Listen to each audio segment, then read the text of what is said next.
welcome back to the channel. If you remember this vehicle, it's back. The Mark II Golf that we corrected last year is back in for pretty much the same thing.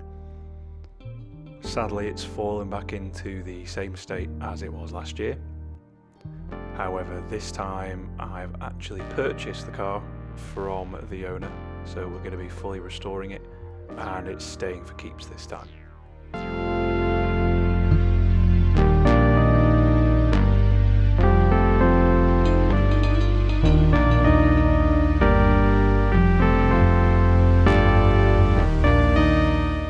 So this time round, we're removing what we can from the interior to clean it.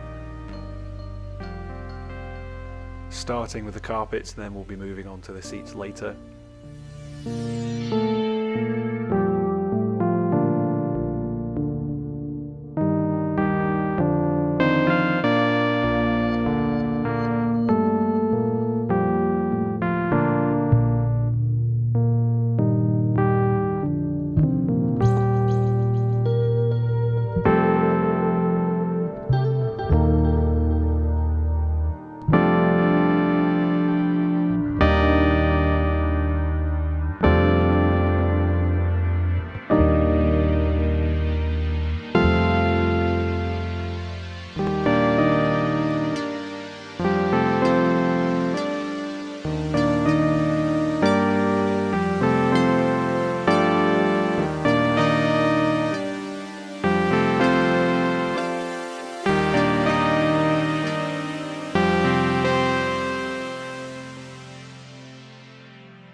So as usual on this channel, I'm using some Koch Chemie Green Star all-purpose cleaner.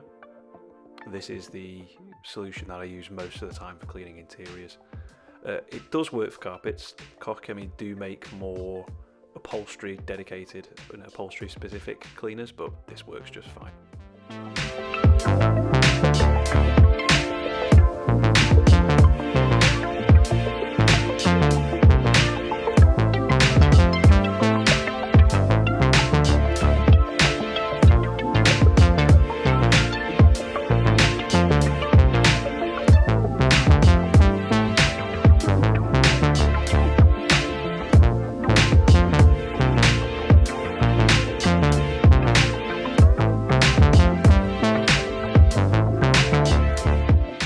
So after agitating with the drill brush, I'm going to come in and use what's actually the stone cleaning attachment for the pressure washer. Keeping it a safe distance from the fabric, of course, so as to not sort of mat it or blow any holes through it, but just enough to give a bit more agitation than the standard sort of lance would.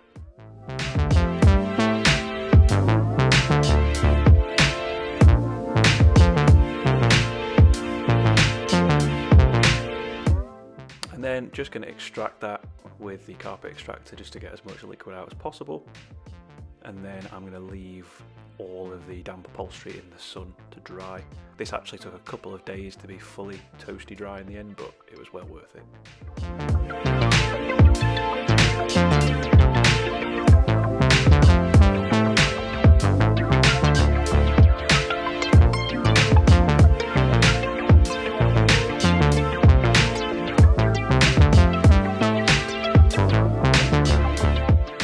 So again, the same cleaner used on the carpets to do the seats, and this is a technique I'm using here called tamping.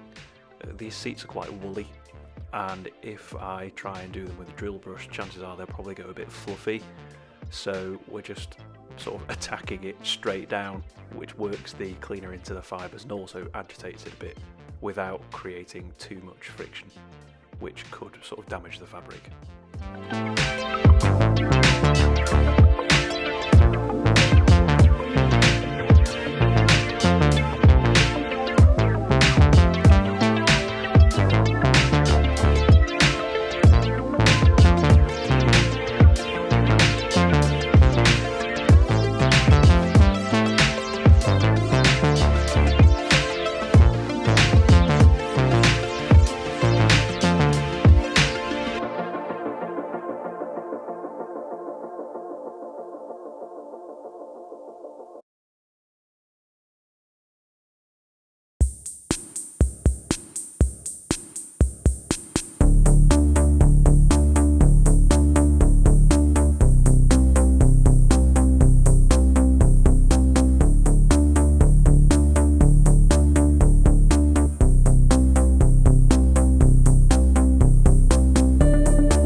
Now, some of you may be wondering why I use a respirator when I'm cleaning interiors.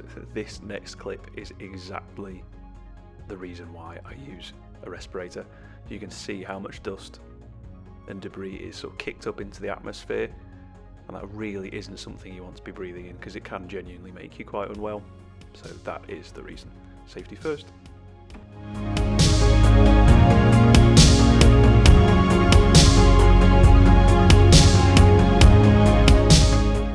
So using the same process here for the front carpets as I did in the rear and for the boot. However, I haven't removed these because you have to, from what I've seen at least, take out part of the centre console to get the carpets out. And as this car has electric windows, all the 90s mod cons, there's a lot of wiring to sort of sift through at the same time. So I thought, nah, I'll just leave these carpets in situ and do what I can while they're still in the car.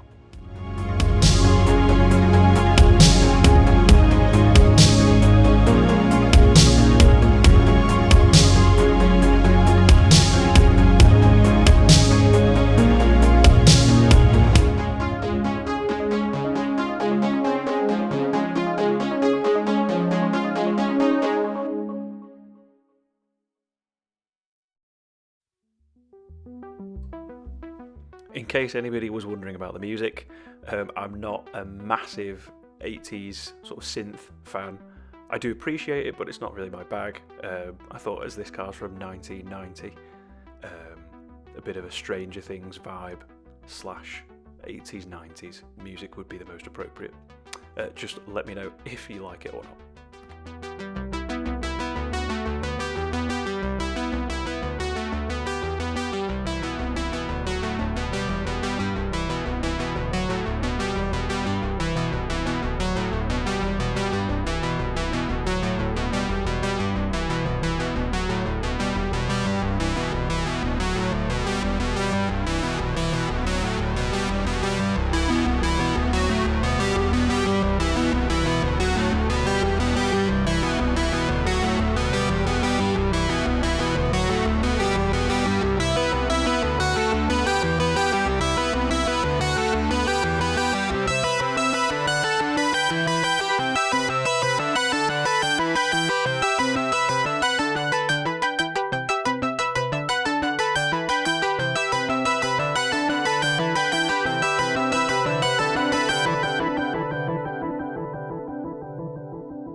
So if you're eager to see the rest of this restoration detail, don't worry, this is going to be part of a 3-part series.